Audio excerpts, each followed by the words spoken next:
Bonjour à tous, vous êtes bien dans le studio des experts masqués bien sûr. Alors on est bien au rendez-vous et on va parler comme chaque fois de l'actualité de la semaine écoulée. On va passer les événements en revue et pour respecter strictement les règles sanitaires, nous avons deux personnalités qui ont abandonné la vie politique mais qui sont avec nous dans cette émission et deux experts pour analyser l'actualité et mettre les invités sur le grill. Un expert est déjà là, le deuxième va arriver dans un instant. Cet expert, c'est Pascal Vrébos, présentateur à RTL TVI et auteur du document Soupçon sur Bernard Westphal qui a démarré sa diffusion et qu'on pourra voir sur RTL TVI et aussi sur Netflix en janvier. Vous savez s'il est coupable ou pas, Bernard Westphal? Il a été acquitté en tout cas. Il a été acquitté au bénéfice du doute. Il faut voir les 6 épisodes et puis chaque téléspectateur sera le juré et se fera sa propre opinion. Ouais. Donc c'est un deuxième jugement finalement. Alors avec vous, on va parler quand même de la taxe au kilomètre qui est arrivée. Le gouvernement a présenté son bébé Smart Move, un péage intelligent qu'il faudra encore négocier avec les autres régions. Présentation du projet, c'était jeudi, avec Cyprien Oudemont et Yannick Van Gansbeek. Le projet a déjà fait couler beaucoup d'encre avant même d'être concret. Cette fois, ça y est, le gouvernement bruxellois tient sa proposition. L'idée, faire payer les automobilistes en fonction de leur nombre de kilomètres, mais aussi en fonction des heures de pointe. Ce sera plus cher aux heures de pointe, ce sera beaucoup moins cher aux heures creuses et ce sera totalement gratuit la nuit et le week-end quand il n'y a aucun embouteillage et que rouler ne crée aucune gêne pour personne. Donc l'idée c'est d'inciter les citoyens qui ont l'occasion d'adapter leur comportement. Certains peuvent modifier l'heure de son rendez-vous, on peut organiser autrement ses journées de travail. Tout le monde ne sait pas le faire, mais ceux qui peuvent le faire vont réduire les embouteillages et ça fera du bien même à ceux qui continuent à rouler.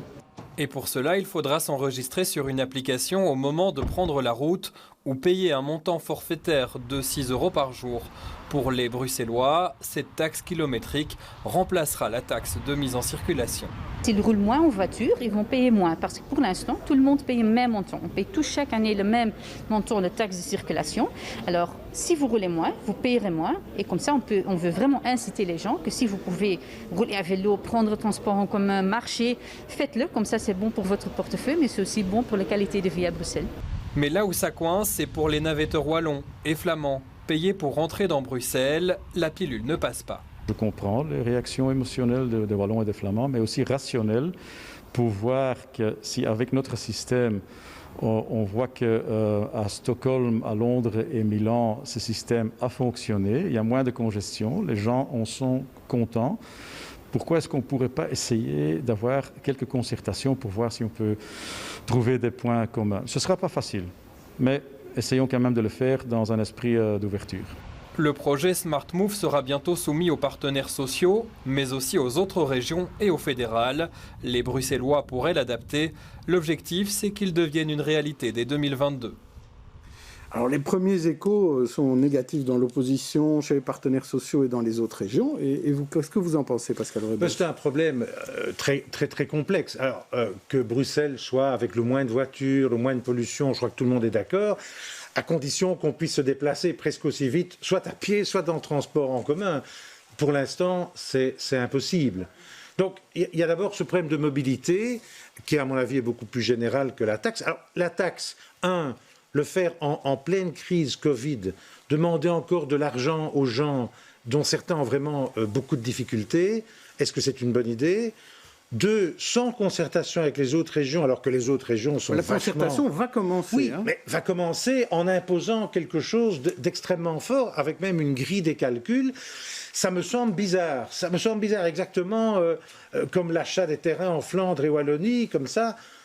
Comme si la région bruxelloise avait à la fois beaucoup d'argent pour dépenser, pour acheter des terrains, pas d'argent pour la mobilité, ça fait un peu, je dirais, ça fait fouillis. Alors bon, Bruxelles champêtre, ce serait merveilleux, c'est un rêve, une utopie. Je crois qu'on avait parlé d'aller faire pousser des céréales à Forêt en pleine rue. Oui, c'est ce qu'Alain Marron avait dit. Oui, c'est une utopie. Moi, je suis pour les utopies, mais là, ça me semble un moment. Et ce qui m'a frappé, c'est l'ex-président de Défi, Olivier Minguin, qui sur Twitter a vraiment attaqué la manière du gouvernement bruxellois. Donc je me dis, si même une formation à l'intérieur du gouvernement trouve que la méthode n'est pas bonne, Ça donne à réfléchir, quand même. Alors, Aurore Pénois qui nous a rejoint, deuxième expert du jour, journaliste à vivre ici. Quelle est, votre analyse de ce plan Smart Move présenté cette semaine ? Écoutez, c'est assez compliqué. C'était évident qu'il n'allait pas passer facilement. On s'y attendait. Finalement, ce n'est que ce qui était réellement prévu. J'espère en fait que ça avancera quand même, puisque finalement, c'est ce qu'on attend tous d'un plan de cette envergure. Mais je ne suis pas très optimiste, j'avoue. On va voir si nos deux personnalités qui ont abandonné la politique, mais qui sont toujours actifs, auront aussi une opinion là-dessus. À eux deux, ils furent ministres, présidents de parti, députés fédéral et régional, et même bourgmestres. Les voici.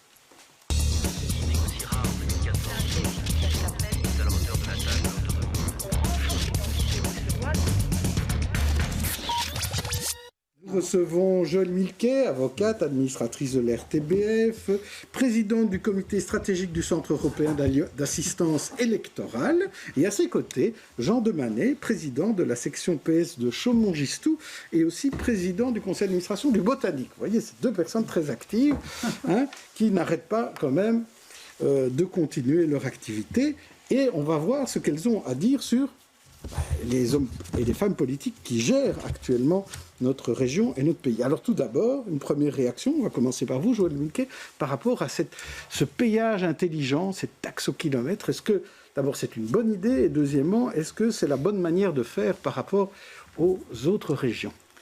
Je répondrais que c'est un vrai problème. On a un vrai problème de congestion, d'immobilité dans Bruxelles qui est insupportable, et de manque d'offres aussi d'alternatives en transport en commun. On a un problème de pollution. Voilà, tout ça est réel. Maintenant, est-ce que c'est la bonne méthode ? Non. Je ne pense pas que c'est au gouvernement bruxellois tout seul à prendre cette mesure, alors que ça touche bien évidemment tant les flamands que les néerlandophones, qu'une taxe kilométrique par définition, ça doit pouvoir se décider peut-être dans le cadre d'un accord de coopération avec l'ensemble des régions du pays. Donc cette espèce de jeu de cavalier seul pour montrer qu'on est soi-disant plus blanc que blanc, poussé peut-être par les Verts d'ailleurs pour faire un jeu de mots, me semble un peu puéril pour le moment, d'autant plus qu'on a un peu d'autres chats à fouetter, il me semble, politiquement dans le cadre de cette pandémie. Et donc, bien évidemment qu'il faut trouver un moyen de limiter l'usage de la voiture. Mais il faut le faire intelligemment, à l'échelle de l'ensemble du pays, en voyant aussi d'autres mesures, les voitures de société. Non, c'est pas ça. Comme le RER, peut-être. Mais jamais, non, mais il y a plein d'autres moyens de dissuader que de le faire tout seul sur son petit territoire. On va voir ce que pense notre Néo. Il ne faut jamais laisser parler Joëlle d'abord, parce que sinon c'est très difficile de rajouter, puisqu'il y a évidemment tout le bon sens qui la caractérise, fait qu'il ne reste plus grand-chose. Si ce n'est que moi je ne prends pas quand même les élus bruxellois pour des naïfs. Ils savent très bien qu'en sortant, je parle du gouvernement bruxellois, ils savent très bien qu'en sortant ça comme ça, sans concertation préalable, alors que la concertation est non seulement d'évidence, mais s'il n'y en a pas, il ne peut rien se passer, puisque ça concerne évidemment les trois régions, notamment, et le pays aussi. Donc s'ils le font, c'est probablement, j'imagine, pour mieux assurer, par une certaine provocation, un débat qui doit, à un moment donné, être lancé. Il faut quand même dire que ça fait longtemps qu'on parle de ce truc, et ça fait longtemps que ça ne bouge pas. Donc on peut imaginer que ceci va relancer, on peut espérer en tout cas, la concertation absolument indispensable, comme l'a dit Joëlle bien entendu, et qu'on pourra alors d'ailleurs arriver à enfin gérer de manière un peu plus pragmatique ce problème affolant de la circulation en Bruxelles. Parce donc que je comprends qu'il y en a un qui dit que c'est un manque de stratégie et l'autre qui dit que c'est du machiavélisme en fait. Mais si on enlève la problématique des régions wallonnes et flamandes, et si on parle des Bruxellois en tant que tels, est-ce que c'est une bonne décision pour les Bruxellois ? Parce que certains, comme le PTB, Julien Tendal du PS, ou les syndicats disent ça manque de mesures sociales aussi. Ça peut coûter cher à certains Bruxellois. Qu'est-ce qu'on leur répond à cela ? Le problème, c'est toujours une problématique linéaire. Alors, vous avez vraiment des gens qui pourraient très évidemment utiliser autre chose que la voiture parce qu'ils ne vont pas travailler très loin, etc. et que parfois il y a des usages abusifs. Voilà. Et il y en a d'autres pour qui c'est vraiment un outil de travail. Je parle de personnes qui sont un peu représentants de commerce, qui doivent parcourir la Belgique, etc. Et pour qui, évidemment, la charge va être évidemment très très lourde. Donc je pense qu'on ne peut pas faire des mesures aveugles. Il faut avoir... corriger alors. Non, mais ce qu'il faut, c'est une batterie de mesures avec un objectif de réduire, c'est vrai, l'usage de la voiture à 50% sûrement, mais faisons-le d'abord au niveau des avantages fiscaux. Les voitures de société, ça mange le parc énorme. D'accord, mais ce n'est pas la région qui décide de ça. Non, mais c'est pour ça que tous les niveaux de pouvoir doivent... C'est une stratégie globale, fédérale, 3 régions. Tant qu'on ne fait pas ça dans ce pays, pour ça, comme pour le reste, comme pour la santé, eh ben on a des catastrophes de gouvernance. Jean de Manet. Je vais être très court parce qu'il y a beaucoup de sujets. Mais je ne suis pas sûr que ce soit un problème pour les Bruxellois. N'oublions pas que la taxe d'immatriculation, la taxe de circulation ne sera plus due par les Bruxellois, donc ils vont la gagner. Bien entendu, n'oublions pas qu'à priori, les Bruxellois habitent Bruxelles, donc je ne sais pas comment ils vont être captés par les caméras sur le ring et sur les autoroutes, puisque la plupart du temps, ils voyagent dans Bruxelles, ils ne sont pas nécessairement le principe, à l'extérieur. Vous devez vous inscrire dans une application, et donc l'application voit où vous allez, même dans Bruxelles. Hein. Donc ça risque quand même d'être bien suivi tout cela. Européenois, vous vouliez ajouter un petit mot ? Oui, il y a toutes ces questions aussi des données privées qui viendront aussi sur le débat. Et au-delà de ça, ce que je pense aussi, c'est finalement... Allons-y, mais il n'y a pas eu de soutien du côté des transports en commun. On dit Bruxelles, les Bruxellois se déplacent dans Bruxelles, mais il y a quand même des endroits, si je prends le haut de Schaerbeek vers le fond de Molenbeek ou de Laken, c'est impossible d'y aller en transport en commun dans un temps réel, rapide. La voiture reste le meilleur outil pour se déplacer. C'est la même chose si je reprends, je ne sais pas, Evere vers Uccle. Oui. Alors, autre plan qui était fort attendu, c'était le plan vaccin. Quand va-t-on vacciner ? Comment ? Avec quoi ? Qui on va vacciner ? Quand on va vacciner ?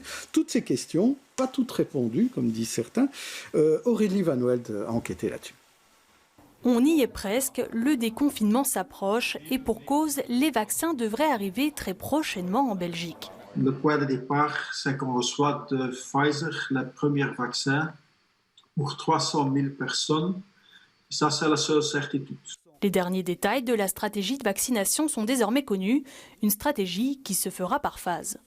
Le personnel des maisons de repos et des institutions de soins, ainsi que leurs résidents, seront les premiers à être vaccinés. Les professionnels des soins dans les hôpitaux et ceux œuvrant en première ligne suivront. Ça sera ensuite au tour des autres membres du personnel des hôpitaux et des services de santé. Cette première phase débutera en janvier. La vaccination se fera alors dans les maisons de repos et les hôpitaux. Les personnes âgées de plus de 65 ans seront vaccinées dans un second temps, ainsi que les 45 à 65 ans qui présentent des risques de comorbidité, comme le diabète. Il en va de même pour les personnes exerçant des fonctions essentielles. Pour le reste de la population, il faudra attendre l'été prochain.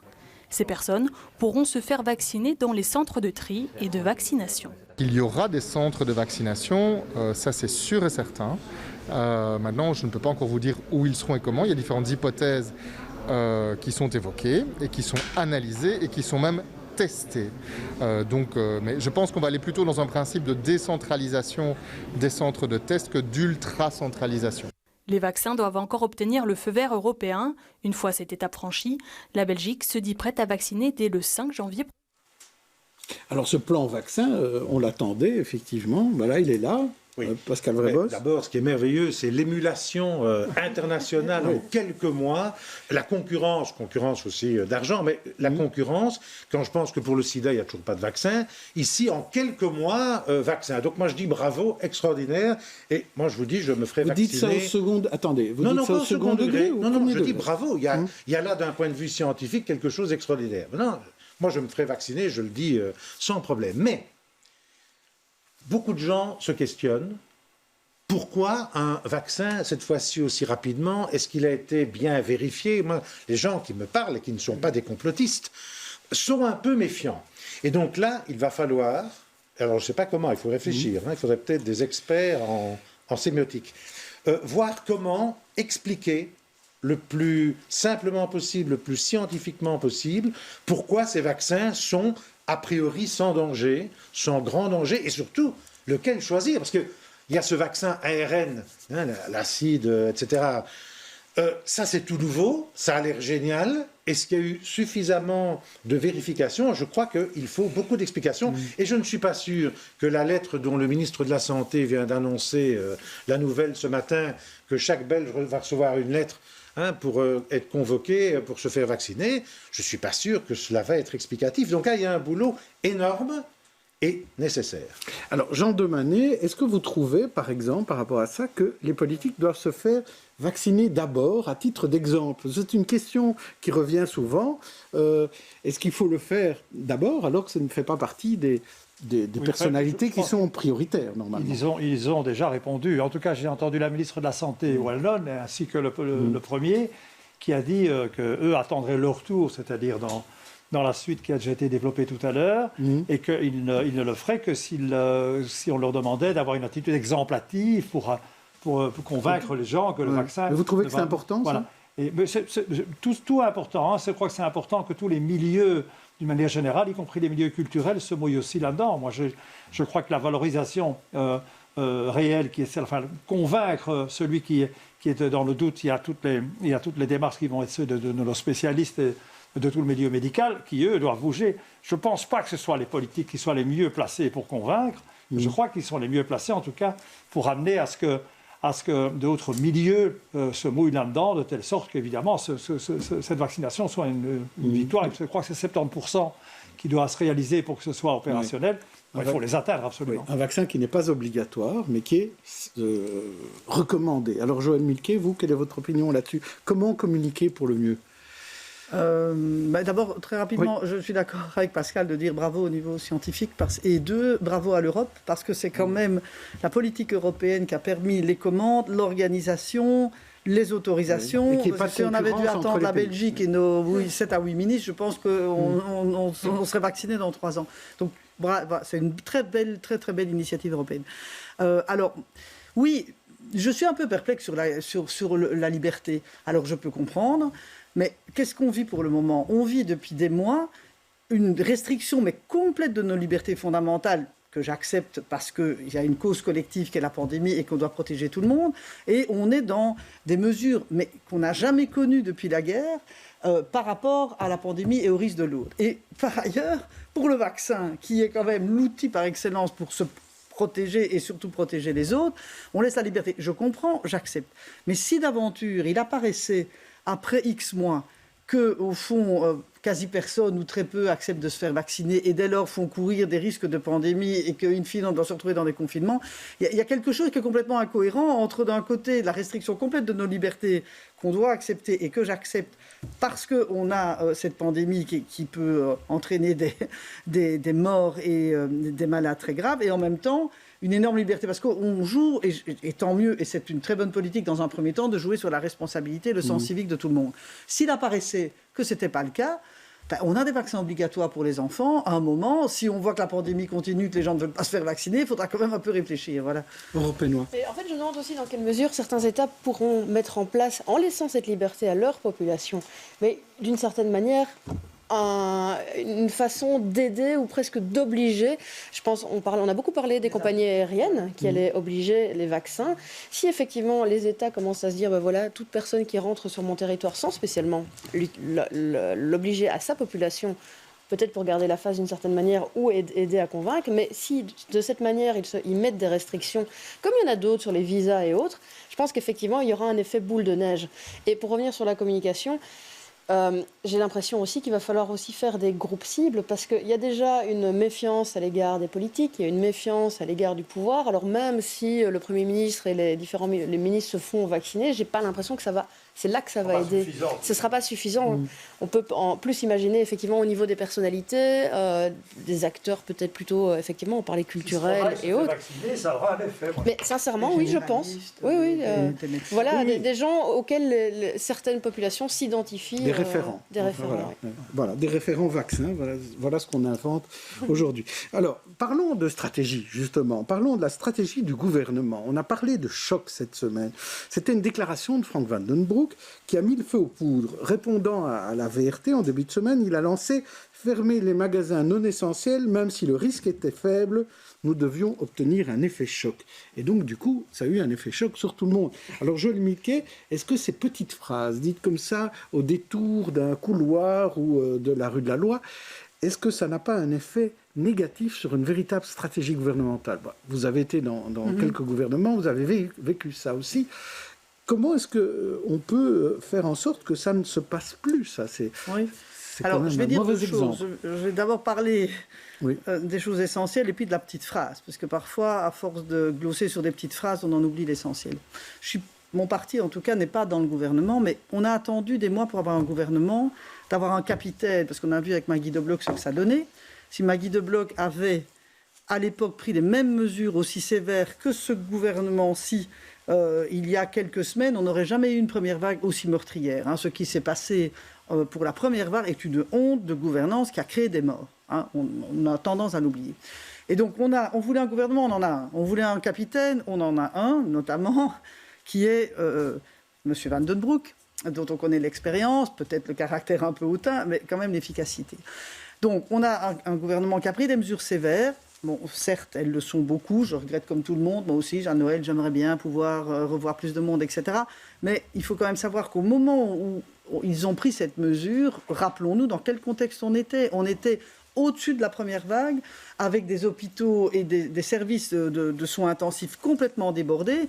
Et cette mesure faisait partie d'un tout qui crée, hélas, des drames sociaux importants. Voilà.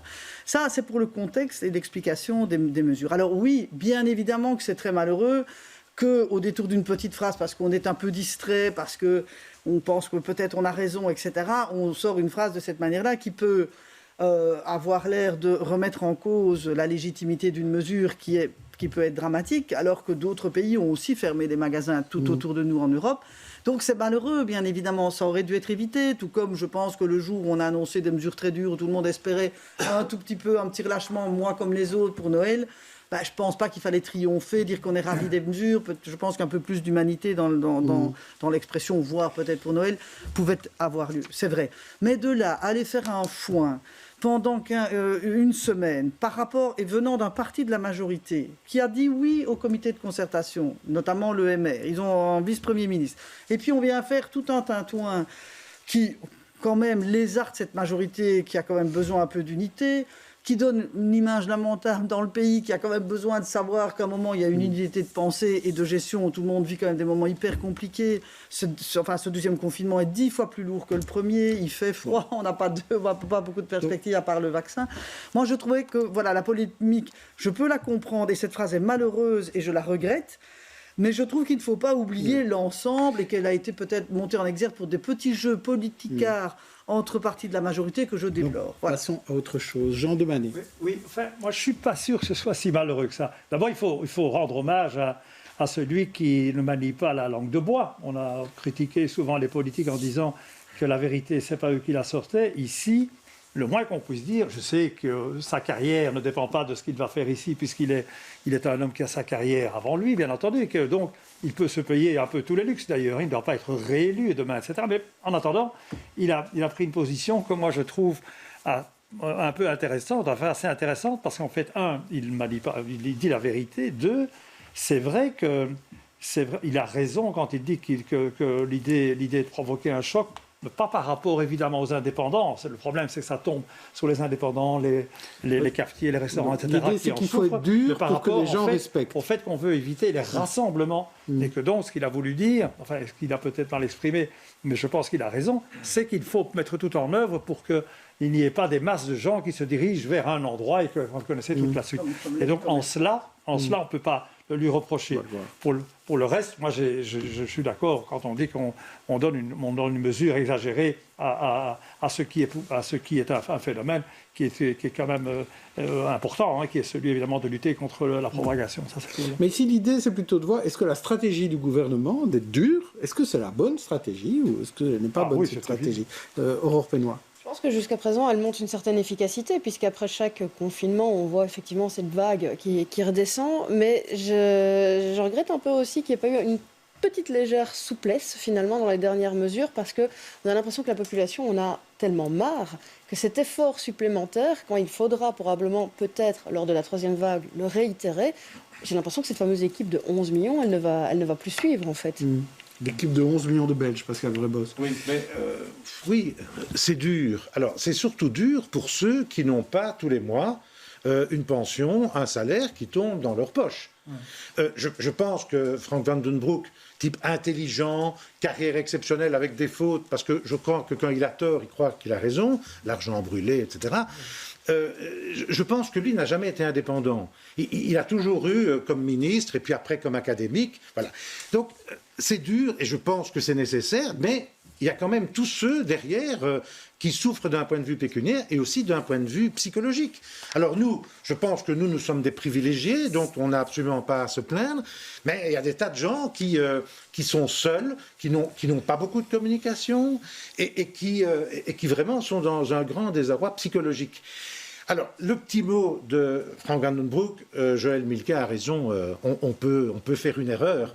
Ici, c'est une erreur, à mon avis, assez grave. D'abord, parce que c'est infantiliser les citoyens, alors qu'il faut tenter d'avoir leur adhésion. Donc ça, c'est une erreur grave. Il n'y a pas que les politiques qui ont critiqué. Il y a aussi tous les indépendants, les indépendants, les coiffeurs, etc. Hein. Ils ont été ébahis. Parce qu'on leur disait, vous allez perdre de l'argent, c'est pas grave, mais c'est pour un choc. Alors, il n'a peut-être pas voulu dire cela. Mais il l'a dit. Mais il l'a dit, et je pense que d'un point de vue psychologique, c'est une erreur, et il faut travailler à l'adhésion. Ce n'est pas simple. Alors, on va passer à présent à notre tête d'affiche. Je vais vous proposer à tous les deux une galerie de portraits de personnalités qui ont marqué la semaine. À vous de choisir celui ou celle qui vous inspire, en bien ou en mal. On va commencer par vous, Joël Milquet. Je vous propose tout d'abord Valéry Giscard d'Estaing, alias VGE, disparue mercredi soir des suites du Covid. Ou alors Anne Sylvestre, la chanteuse engagée, qui a tiré sa révérence, elle aussi, cette semaine. Stéphanie Frappard, la première arbitre de foot masculin pour une rencontre de Champions League. Ou encore Melikan Koukam, l'ancien conseiller NVA de Malines, qui risque 10 ans pour trafic de visa humanitaire. Alors, qui choisissez-vous ? Donc, de qui voulez-vous parler pendant une minute ? Valéry Giscard d'Estaing, Anne Sylvestre, Stéphanie Frappard ou Melikan Koukam ? Écoutez, sans grande surprise, j'aimerais parler de Valéry Giscard d'Estaing. Voilà, pour plusieurs raisons. Parce que d'abord, c'est vraiment un très grand homme, qu'on apprécie ou pas ses opinions politiques. Reconnaissons que c'est un grand homme qui s'en va d'État, c'est un homme brillant, c'est un homme qui avait des talents multiples, savait jouer de l'accordéon. À l'accordéon. Et moi, pas l'accordéon diatonique. Voilà. Et alors moi, c'est un vrai souvenir d'enfance parce que je m'intéressais déjà, bien que ne venant pas d'un milieu politique, moi je regardais toujours le jeudi après-midi à l'époque quand j'étais jeune, les débats à l'Assemblée française, enfin bref. Et donc j'étais passionné par la politique française, je connaissais mais n'importe quel ministre, je connaissais rien en Belgique, mais là je les connaissais tous. Et moi, la campagne, donc la mort de Pompidou, et puis il y a la campagne où il y a Giscard et Mitterrand. Mon frère était pour Mitterrand et moi je m'étais prise, j'avais 12 ans, 11 ans, je m'étais prise d'une grande passion pour Giscard, moderne, qui arrivait. Et je me souviens que j'allais à Saint-André de Charleroi avec des affiches de Giscard que j'avais trouvées en France, etc. Donc j'ai suivi cette campagne et j'ai suivi évidemment son septennat. Donc maintenant, de manière un peu plus objective, ça c'est ma petite histoire personnelle. C'est quelqu'un qui, je trouve, n'a pas eu la reconnaissance qu'il méritait peut-être. Alors, je ne suis pas quelqu'un de droite en tant que tel, donc ce n'est pas nécessairement le parti. Mais je trouve que comme homme, il a modernisé grandement la France. Il est arrivé avec une autre approche. Il était jeune, brillant au niveau économique. Il a voulu se rapprocher des gens, peut-être qu'à la fin de son septennat un peu moins. Il a lancé vraiment l'économie française. Il y a quand même eu l'acceptation de la loi sur l'IVG, ce qui n'était quand même pas évident, surtout pour quelqu'un de droite un peu plus classique, venant des milieux de la noblesse, etc. On ne lui a pas reconnu ça. Ce réformisme ne lui a pas été reconnu. Je trouve que sur la peine de mort, tu t'étais bien qu'il prenne les mesures que Mitterrand a prises après, avec Badinter. Mais je trouve que ça n'a pas été un mauvais président. Et il est parti... au fond, sur une trahison de Giscard, reconnaissons, qui a été faire un petit deal... De Chirac, excusez-moi. Oui. Qui a été faire son deal avec Mitterrand pour faire voter les gaullistes pour Mitterrand. Bon, et l'écart qui lui a peut-être manqué, il en a eu une blessure énorme, je pense. Mais après, il a aussi contribué énormément sur la Constitution européenne. C'est un Européen convaincu. Je parle trop. Oui, mais bon, il y a 94 vies, 94 ans de vie. On a bien compris que vous aviez quelque chose de particulier par rapport à Giscard d'Estaing. Alors, je vous propose 4 autres personnes, vous, Jean Demanet. Je vous propose Dominique Decoux, qui était nommé secrétaire général du MOC, une ancienne écolo présidente du CPS de Schaerbeek. Hervé Letellier, le prix Goncourt pour un roman à tiroir oulipien. Mohsen Fakhrizadeh, le cerveau du nucléaire iranien qui était assassiné cette semaine. Ou Jean-Pascal Laby, le patron solidariste qui utilise le terme gogol à tort et à travers sur les réseaux. Il était critiqué pour ça. Alors, qui choisissez-vous? Dominique Decoux, Hervé Letellier, Mohsen Fakhrizadeh ou Jean-Pascal Laby? Voilà. Alors, oui, c'est ça. Il n'y en a pas 4 autres dans... Non. Choisissez un de ces 4-là. C'est un peu embêtant parce que c'est pas vraiment passionnant. Mais Laby, bon, oui, il a fait... Donc Jean-Pascal Laby, vous choisissez Jean-Pascal votre collègue Laby, du qui est PS, par patron défaut. de Solidaris et qui a été ministre à un moment donné, etc. Et qui a pris un peu ses histoires. Mais je veux dire... Rappelez-moi un peu les autres, là. Non, vous avez choisi Jean-Pascal Laby, vous n'avez pas grand-chose à dire. Vous pouvez dire par contre... le problème... Mais non, oui, Anne Sylvestre, c'était très bien, mais c'est la musique, donc je défends la musique, mais ce n'est quand même pas non plus Max Roach, quoi. Voilà. Donc, Alors, vous savez, chaque semaine, il y a un graphiste qui s'appelle Coucou Charles, qui nous donne un de ses visuels assez amusants, et il suit beaucoup la carrière de Charles Michel et maintenant il suit beaucoup celle de Mathieu Michel. Il est vraiment très intéressé par Mathieu Michel. Et là, il l'a comparé, il a vu cette ressemblance avec Mr Bean. Je propose de regarder les photos. Oui. Et c'est vrai qu'il y a une vraie ressemblance entre Mathieu Michel qui réfléchit en commission et Mr Bean avec son regard malicieux. Alors, 5 infos de la semaine, laquelle vous a ravi ou celle qui vous a énervé et pourquoi? On va commencer par vous, cette fois-ci, Jean Demanet. La consultance chez Actiris qui est mise en question, des fêtes de fin d'année à l'extérieur pour certains, des hôpitaux qui reprennent les activités non-Covid petit à petit, ou le groupe Facebook Louvain-le-Mec qui était fortement critiqué pour son côté machiste. La lockdown partie fine pour un eurodéputé hongrois du parti de Viktor Orban. On a beaucoup parlé aussi de cette lockdown partouze. Alors, que choisissez-vous parmi ces 5 infos Alors moi, je n'ai aucune passion pour le gars qui se promenait tout nu, bien entendu, dans les circonstances que vous savez, mais je trouve que c'est quand même intéressant, parce que ça démontre quand même que parmi ceux qui sont les plus dogmatiques, et dans le cadre d'ailleurs de l'Europe, foutent un peu la merde avec les Polonais. On se demande d'ailleurs pourquoi ça va si loin. Enfin ça, les spécialistes nous expliqueront. Mais ce type d'attitude-là démontre dès lors qu'il faut quand même se méfier des messages et qu'il faut se méfier aussi des hommes et des femmes qui les portent. Ça veut dire qu'on vit et on raisonne et on réagit par rapport à des espèces de vérités et de contre-vérités dont à un moment donné on ne sait plus très bien qui est qui. En tout cas, si ça pouvait servir la cause de l'éviction de la Hongrie, ça ne me dérangerait pas du tout. Oui. Jean Milquet, une autre info, ou bien vous voulez aussi parler de cet eurodéputé hongrois du parti de Viktor Orban, qui était au PPE, d'ailleurs. Je pense la même chose. On sait ce que je pense du PPE, ce que je pense du parti de Viktor Orban et de cette hypocrisie complète. Moi, dans les sujets, j'aurais bien... ça, c'est pour rendre hommage, quand même, sur le sujet relatif à la reprise des fonctions classiques dans les hôpitaux, dont je me réjouis, parce que je crois qu'on a tellement minimiser au fond le nombre de victimes de la première vague, puisque on a vu qu'il y avait 5000 cancers qui n'avaient pas pu être détectés. Toutes ces personnes qui ne sont jamais allées, qui ont pu avoir des crises cardiaques, qui sont sans doute mortes dans un anonymat complet, qui sont les secondes victimes du Covid. Je trouvais déjà bien qu'on puisse garder certains soins essentiels, en tout cas maintenant. Et alors cette reprise est une bonne nouvelle, parce qu'on ne peut pas, et à un moment il faut vraiment repenser éthiquement les choix que l'on fait. Déjà, entre patients Covid, mais même de manière générale, entre pathologies, à un moment, pourquoi va-t-on considérer que tous les Covid ont la priorité par rapport à quelqu'un qui, s'il n'a pas sa détection de cancer, va mourir dans les 3 mois. Bon, quelle est la balance? Donc, à un moment, ce qui m'a toujours dérangé, et je trouve que c'est un vrai débat qu'on devra mettre sur la table, c'est que des choix aussi essentiels, éthiques, qui portent sur la vie des gens en Belgique, ne sont décidé selon aucun critère, discuté démocratiquement dans une assemblée ou autre. On laisse ça aux soins de fonctionnaires, aux soins, et je comprends parfois de médecins qui évidemment ont de la déontologie et autres, mais même sur les remboursements de médicaments, etc., qui peuvent avoir des conséquences claires sur la vie des gens. Il n'y a aucun débat on laisse ça dans le vague complet.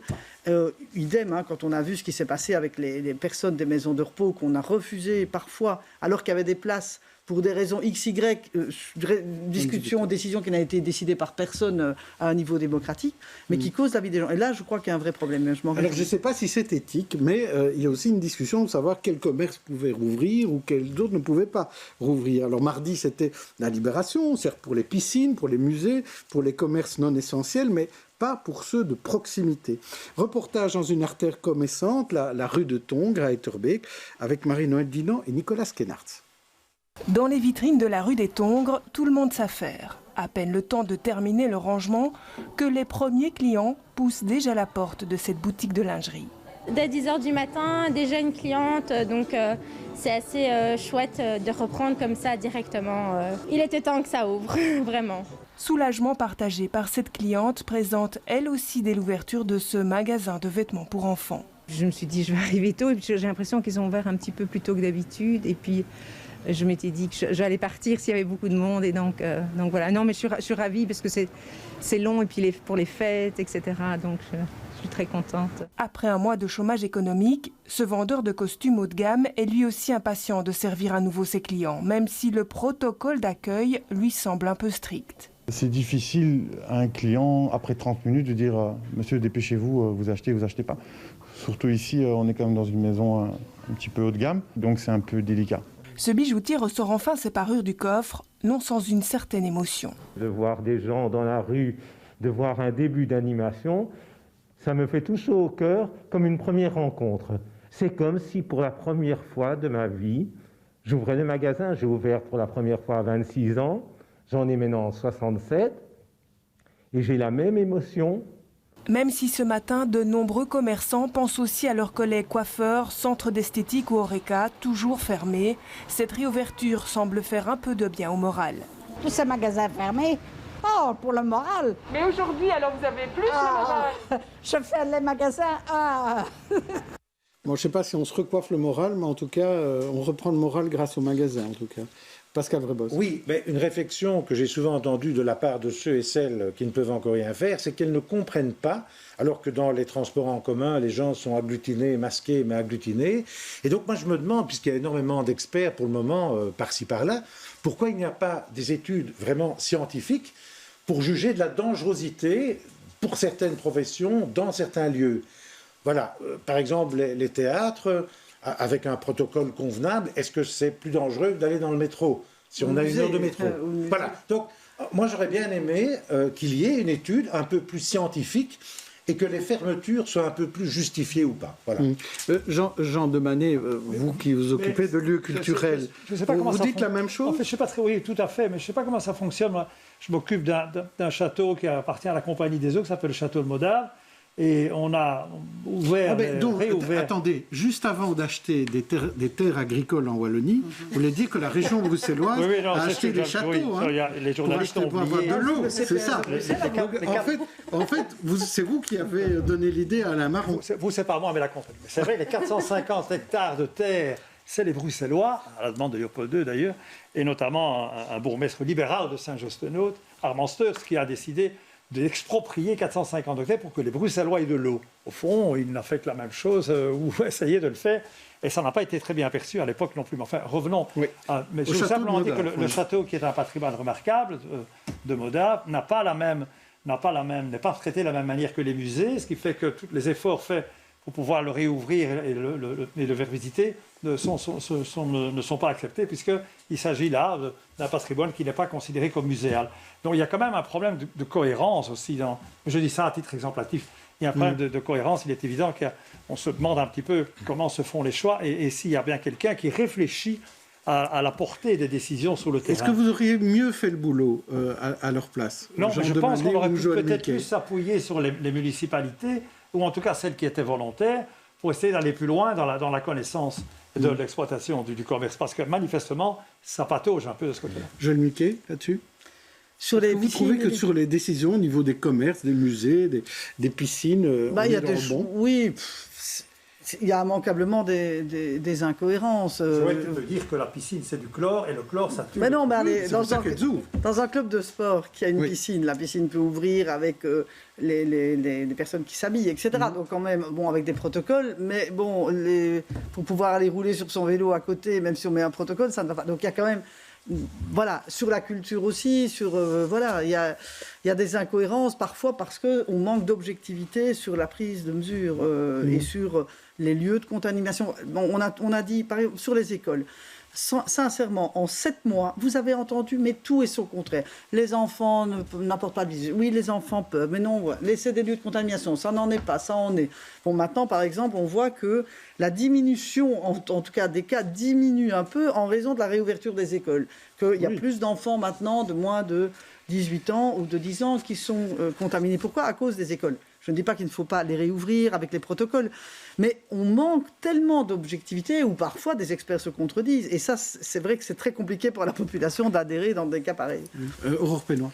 Non, mais je pense qu'il manque aussi une bonne communication globale, en fait. Un expert sur le côté qui serait plus simple, enfin qui aiderait, qui simplifierait les mesures qui sont prises dans leur explication, parce que on a vraiment l'impression que c'est un cafouillage permanent dans tout, et il manque un peu une espèce de soucoupe qui donne en tout cas les mesures, mais d'une manière assez claire. C'est assez compliqué effectivement à suivre. Est-ce qu'il y a vraiment un cafouillage ? Parce que finalement, les décisions, c'est de limiter les interactions entre les gens. Et donc d'en accepter certaines, parce qu'il y a des demandes, et de ne pas en accepter d'autres. Même dans les choix qui avaient été faits sur les ventes d'alcool et tout ça après 20 heures, quand vous vous retrouvez dans les applications avec les différents commerces, pour juste prendre cet exemple-là, ça devenait complètement incohérent. En fait, vous pouviez, dans un supermarché, si c'était dans votre caddie, à qu'il était 20h05, vous passiez toujours à la caisse. À côté de ça, vous ne pouviez plus acheter. Enfin, voilà. C'est à se demander si parfois, en fait, ces gens qui prennent ces décisions se retrouvent derrière leur caddie un jour et expérimentent les décisions qu'ils ont prises. Alors ça, c'est souvent une critique qu'on entend, Joël Milquet. On dit les hommes politiques, les femmes politiques ne savent pas comment les gens vivent, et c'est pour ça qu'ils prennent de mauvaises décisions. Vous l'avez entendu souvent, cette critique. Ça m'a toujours profondément énervé. Non pas que je veuille défendre le monde politique en tant que tel, il fait des erreurs comme tout le monde. Mais moi, en tout cas, en tant que... Bon, j'ai été présidente de parti, vice-première ministre. Moi, j'ai les 2 pieds dans la vie. J'ai 4 gosses. Ici, par exemple, ma mère, elle a eu le Covid. On a eu tous le Covid. Ça fait 6 semaines que je fais garde malade nuit et jour, que je vois vraiment la vie, par exemple, des infirmières à domicile, des aides familiales à qui on doit rendre un hommage important parce qu'elles portent à elles toutes seules l'équivalent d'hôpitaux, parce que c'est des hôpitaux à la maison. Donc évidemment qu'on est dans la vie. Et je pense notamment en Belgique par rapport à la France, où vous avez des élus municipaux qui sont tout le temps quand même en contact dans les quartiers, etc. Je pense absolument pas qu'on soit dans des châteaux et dans des tours d'ivoire. Alors, c'est pas pour autant que toutes les décisions ont été prises, qu'il n'y a pas eu des erreurs, etc. Mais sur cet élément-là, de dire vous êtes dans une tour d'ivoire, vous savez, je vais vous dire un truc dans ma vie. Moi, j'ai vraiment compris et vu la vraie vie des plus vulnérables, etc., à partir du moment où j'ai fait de la politique, que j'étais dans les quartiers, dans les logements sociaux, où j'ai vu que l'humidité, la manière dont les gens vivaient, etc., j'ai des amis qui restent un peu dans leur monde et qui ne connaissent pas tout ça. Donc, je crois presque, moi j'ai bien plus vu la vie par le contact constant avec les citoyens, mais en allant sur le terrain, bien évidemment. Mais je ne suis pas la seule à le faire. En général, on va quand même très largement sur le terrain. On va parler de justice. C'est une matière que vous aimez bien aussi, Joël Milquet. Dans les anciens locaux de l'OTAN, lundi démarre des audiences de chambre du Conseil avant le procès des attentats. Alors, on a visité ce site exceptionnel avec Camille Tanquin et Thierry Dubouquet. Un site sous très haute sécurité. L'ancien siège de l'OTAN, occupé de 1967 à 2018, se transforme en palais de justice. C'est ici que seront organisés plusieurs procès, dont celui des attentats du 22 mars. Il fallait un endroit qui soit dans le ressort de la Cour d'appel de Bruxelles. Il fallait un endroit qui soit suffisamment grand, suffisamment sécurisé. Et il y avait peu de bâtiments aussi sécurisés que l'OTAN en Belgique et aussi accessibles par les transports en commun. Et les anciens bâtiments de l'OTAN répondaient parfaitement au cahier des charges. Et donc ça a été un choix qui s'est imposé relativement naturellement. C'est dans cette salle que siégera la Chambre du Conseil, dont la première audience est prévue lundi prochain. Distance de sécurité oblige, elle peut contenir jusqu'à 180 personnes. Il fallait encore sécuriser de plus à l'intérieur ce bâtiment. Et en même temps, il y a le défi de Corona qui existe. Donc il faut garder, respecter les distances. On a très bien travaillé avec aussi la technologie. Une régie a été installée, tout comme une cabine pour les interprètes. Les débats seront traduits dans 3 langues différentes. C'était surtout ici dans la salle d'audience même qu'on a dû réaménager complètement. Donc la salle servirait comme salle de presse dans le temps de l'OTAN. Il y avait plein de petites constructions présentes ici dans la salle. On a donc dû tout enlever. Pour accueillir les parties civiles, 650 au total, 2 autres salles ont été aménagées. Elles se trouvent dans l'ancienne cafétéria. Si une partie civile, un avocat veut prendre la parole, il suffit de donner un signal à quelqu'un du greffe qui sera présent dans les salles de relais. Et donc la personne du greffe va prendre contact avec la salle d'audience même. Et donc la présidente qui préside l'audience va alors prendre une décision. Coût total des aménagements, 20 millions d'euros. Côté sécurité, une 50aine de policiers seront mobilisés, aidés par la police fédérale. On ne sait pas encore combien de personnes seront présentes lundi. 1300 convocations ont été envoyées. Et si jamais on ne l'utilise pas comme cour d'assises, on pourra l'utiliser comme centre de vaccination. Jean Demanet, vous vouliez réagir? Je ne sais pas quelle va être la fréquence en fait, de l'utilisation de la salle. On n'en parle pas beaucoup par rapport au besoin d'avoir des espaces évidemment de cette dimension-là. Mais il est évident que ça va de soi qu'il faut réfléchir à une utilisation de cette salle, pas seulement 2 fois par an, parce que ça n'a absolument aucun sens. Mais il y a une série, peut-être pour les vaccins, pourquoi pas, mais il y a une série d'activités qui pourraient se faire et qui seraient tout à fait, qui justifieraient tout à fait l'investissement, me semble-t-il. Jean Milquet, la même chose. Bon, si c'est un one-shot, tant mieux, parce que ce procès est énorme et on est quand même toujours avec la logique des assises, etc. Et qu'il y a un nombre maximal d'intervenants. Mais c'est vrai que ce site de l'OTAN mérite une réflexion visionnaire pour en faire quelque chose de plus symbolique et diversifié par après, bien évidemment. Et de savoir ce qu'on fera de la place Poulart le jour où peut-être, après 40 ans, ce palais sera rénové. Ben oui, donc il y a beaucoup de projets. Une idée, Pascal Vrébos, vous voulez en faire quelque chose? J'ai envie de dire, autant dégager le plus vite possible de la place Poulart, puisque là, il pleut dans mon palais, pour parodier la pièce de Paul Willems, il pleut dans ma maison. Les juges se plaignent, humidité, crasse, exiguïté, etc. Qu'ils aillent s'installer à l'OTAN. Mais pourquoi pas? Enfin, en tout cas, le plus possible. Évidemment, il n'y a plus le côté historico-symbolique. On est attaché à notre palais de la place Poulart. Mais comme dit Joël Milquet, peut-être que dans 50 ans, on n'y sera sans doute pas. Voilà, on pourra recommencer à juger convenablement. Européen. Non, je suis assez impressionnée par les images, en fait, honnêtement. Et c'est vrai que ça laisse rêveur de tout ce qui pourrait être fait dans ces bâtiments. Et je crois que des structures qui ont besoin d'espace de ce type, il y en aura pas mal. Donc je crois qu'on va trouver... Surtout qu'on se plaint qu'à Bruxelles, il n'y a pas assez de place, il n'y a pas assez de logements, il n'y a pas assez d'écoles. Justement. Ouais. Oui, par contre, on a de plus en plus trop de bureaux. Et je pense que ça, c'est aussi toute une réflexion. Oui. Le post-confinement verra une modification très structurelle de notre manière de travailler, de nous déplacer, etc. Avec le télétravail qui, malgré tout, va continuer d'une autre manière. On a quand même découvert que d'un coin à l'autre de Bruxelles, au fond, on n'avait même plus besoin de se déplacer, qu'on pouvait se faire des réunions par vidéo. Il y en a quand même... Je ne dis pas que tout est formidable. Est-ce que ça va durer, ça? Oui, mais il y a des réunions qui sont indispensables. Objectivement, il y en a qu'on peut faire par vidéo et ça réduit. Moi, je crois qu'il y aura un changement lié à ce qu'on vient de vivre. Alors, on ne va pas reprendre tout comme... enfin, toute la vidéoconférence. Évidemment, ce n'est pas optimal, uniquement le télétravail. Mais...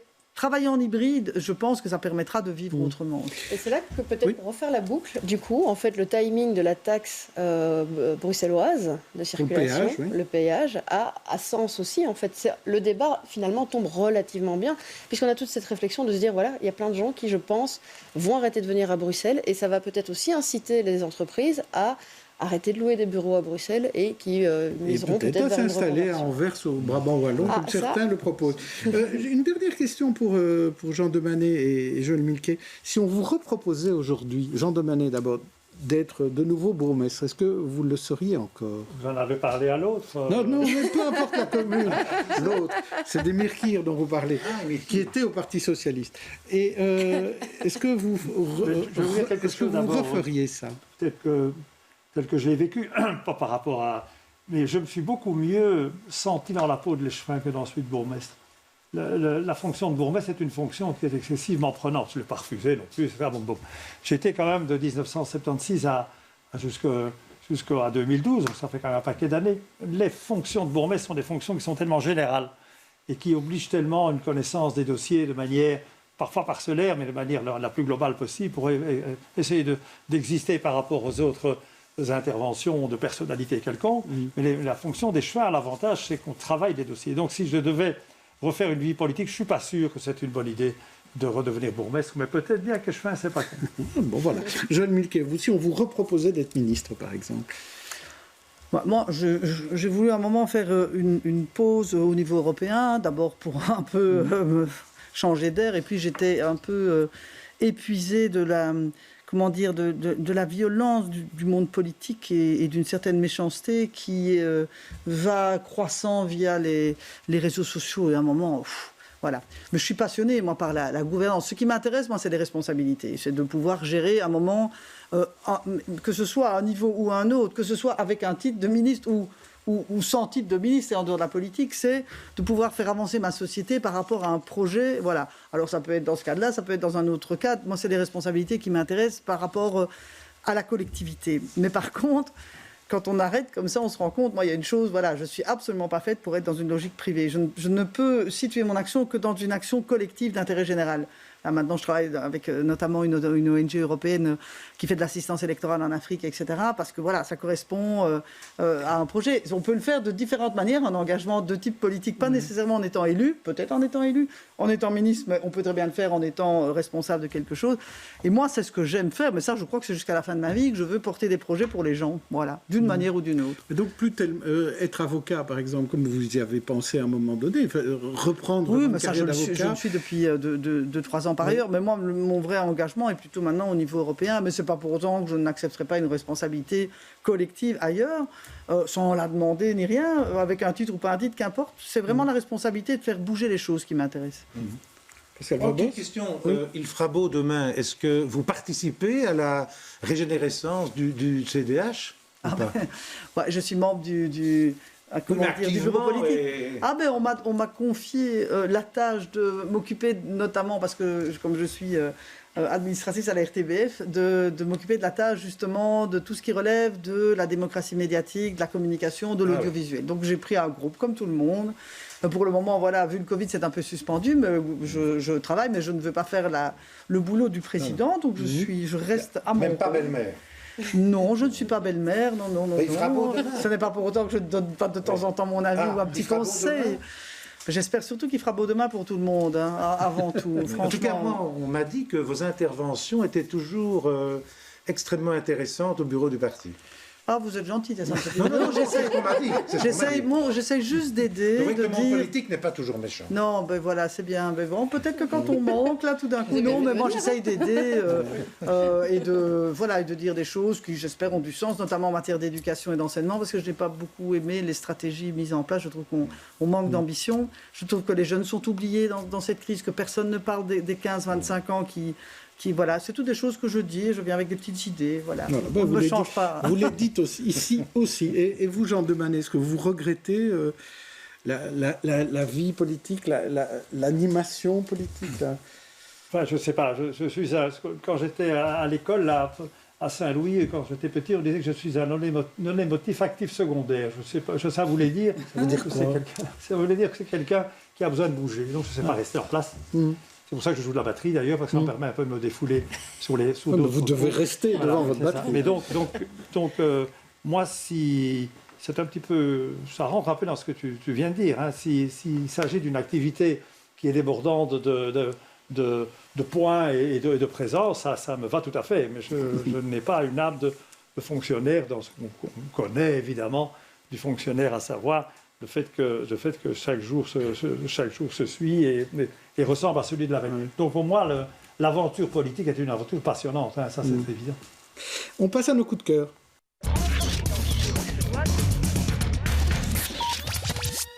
Pascal voulait parler d'un livre. Oui.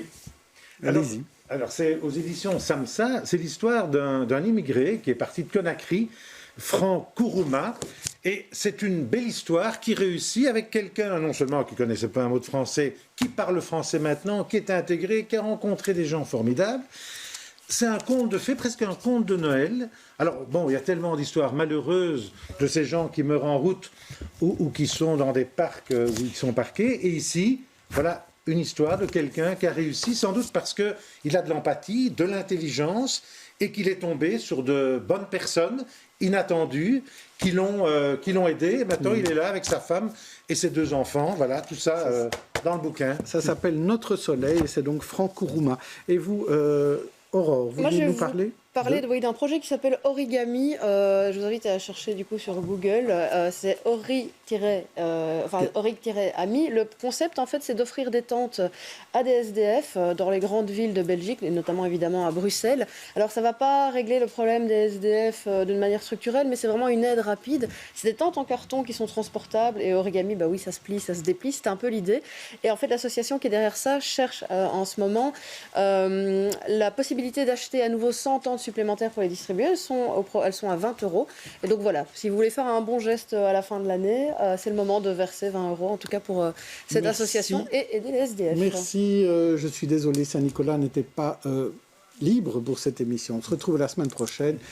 Merci à tous d'être venus et de nous avoir écoutés et regardés. On se retrouve samedi prochain.